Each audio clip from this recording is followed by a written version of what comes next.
Billahi minasyaitonir rajim. Bismillahirrahmanirrahim. মহান আল্লাহর নামে করতেছি। সূরা মুজাম্মিল, বাংলা অনুবাদ।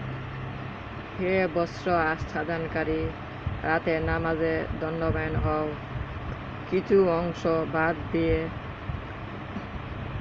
অর্ধরাত কিংবা তদপেক্ষা কম বা তদপেক্ষা বেশি কোরআন আবৃত্তি করো, ধীরে ধীরে ও স্পষ্টভাবে। আমি তোমার প্রতি অবতীর্ণ করেছি গুরুত্বপূর্ণ বাণী। উপাসনার জন্য রাত জাগরণ কঠিন কাজ, কিন্তু হৃদয়ঙ্গম করার পক্ষে অতিশয় অনুকূল। দিবাভাগে রয়েছে তোমার বহু কাজ, তাই তোমার রবের নাম স্মরণ করো এবং একাগ্রভাবে তাতে মগ্ন হও। তিনি পূর্বে ও পশ্চিমে অধিকর্তা, তিনি ভিন্ন কোনো উপাস্য নেই। তাকেই মানো কর্মবিধায়ক রূপে। লোকের কটূক্তিতে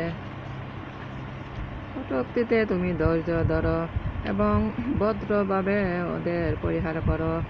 বিলাস সামগ্রী অধিকারী কাফেরদের আমার হাতে ছেড়ে দাও এবং ওদের কিছু অবকাশ দাও। নিশ্চয়ই আমার কাছে আছে শৃঙ্খল প্রজ্বলিত অগ্নি এবং গলা আটকিয়ে এমন খাদ্য এবং মর্মতুদ শাস্তি দিবসে পৃথিবী ও পর্বতমালা প্রকম্পিত হবে এবং পর্বতসমূহ বহমান বালকা রাশিতে পরিণত হবে। আমি তোমাদের কাছে এক রাসূল তোমাদের জন্য সাক্ষী রূপে পাঠিয়েছি, যেমন রাসূল পাঠিয়েছিলাম ফেরাউনের কাছে, কিন্তু ফেরাউন সে রাসূলকে অমান্য করেছিল, ফলে আমি তাকে কঠিন শাস্তি দিয়েছি। অতএব তোমরা কি করে রক্ষা পাবে যদি তোমরা সেদিনকে অস্বীকার করো? সেদিন তরুণকে করবে বৃদ্ধ ও আকাশ হবে বিদীর্ণ এবং তার প্রতিজ্ঞা অবশ্যই বাস্তবায়িত হবে। নিশ্চয়ই অনুশাসন অতএব যার ইচ্ছা সে তার প্রতিপালকের পথ অবলম্বন করুন। তোমার রব জানেন তুমি জাগরণ করো রাতের প্রায় 2/3, কখনো অর্ধাংশ এবং কখনো 1/3 উপাসনার জন্য জাগো এবং তোমার সঙ্গীদের এক দল ও আল্লাহ দিন ও রাত পরিমাপ করেন। তিনি জানেন যে তোমরা এর সঠিক হিসাব রাখতে পারো না, তাই তিনি তোমাদের ক্ষমা করেছেন। কাজেই কোরআনের যতটুকু পড়া সম্ভব ততটুকু পড়ো।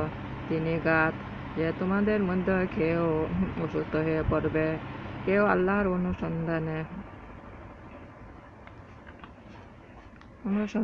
দেশ ভ্রমণ করবে এবং কেউ কেউ আল্লাহর পথে সংগ্রাম লিপ্ত হবে।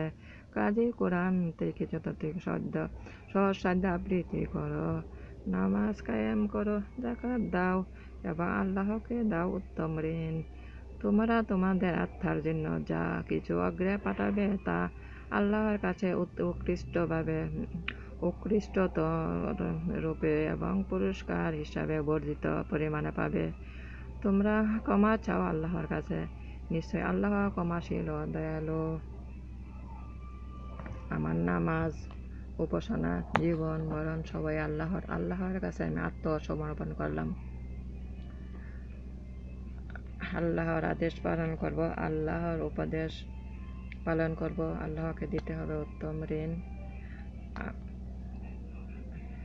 হে আল্লাহ, আমার প্রিয় নবী হযরত মুহাম্মদ সাল্লাল্লাহু আলাইহি ওয়াসাল্লাম এর ওসিলা আমার জীবনের গুনাহ মাফ করুন। আমাদের প্রিয় নবী হযরত মুহাম্মদ সাল্লাল্লাহু আলাইহি ওয়াসাল্লাম এর ওসিলা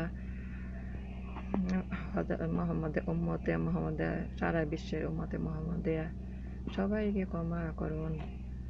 আমরা যেন সবসময় বেশি করে আস্তাগফিরুল্লাহ বেশি করে পড়ি, বেশি করে দরুদ শরীফ পড়ি। আমার প্রিয় নবী হযরত মুহাম্মদ সাল্লাল্লাহু আলাইহি ওয়াসাল্লামের ওসিলা আল্লাহর কাছে ক্ষমা চাই, তখন আল্লাহর কাছে দোয়া কবুল হবে। তাড়াতাড়ি বেশি করে দরুদ পড়তে হবে, বেশি করে আস্তাগফিরুল্লাহ পড়তে হবে। দুনিয়া আখিরাতে আমাদের কল্যাণ করুন, দুজহের অগ্নি হতে আমাদের রক্ষা করুন। বিসমিল্লাহির রহমানির রহিম। লা ইলাহা ইল্লাল্লাহু মুহাম্মাদুর রাসূলুল্লাহ। সাল্লাল্লাহু আলাইহি ওয়াসাল্লাম।